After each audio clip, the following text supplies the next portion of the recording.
تسمح لنا ناخذ اولى المكالمات إن شاء قبل ما الله. ننتقل لفاصل. مها، مها من الرياض، مساء الخير مها.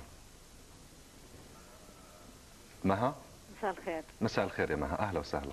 كيف الحال؟ بخير الله يسلمك، تفضلي.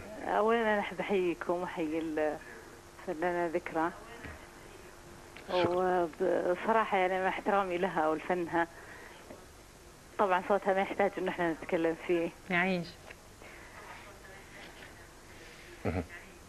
لكن لي مؤاخذه شوي على اول شيء هي لابسه النظاره. حاضر نحيها. موضه يا مها. يعني كل ما تنزل موضه لاحظ الفنانات يحبون يسوون اي شيء، يعني حتى لو كان غريب.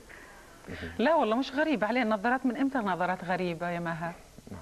طيب في يمكن عليها شيء ثاني مها؟ مها؟ يمكن مها بس مزوجه من نظاره. خلاص شنو وانت تسمعي كلام جمهورك على طول. طبعا. طيب تسمح لي نتوقف ايضا مع فاصل اخر إن شاء الله. فاصل اخر بعده نعود الى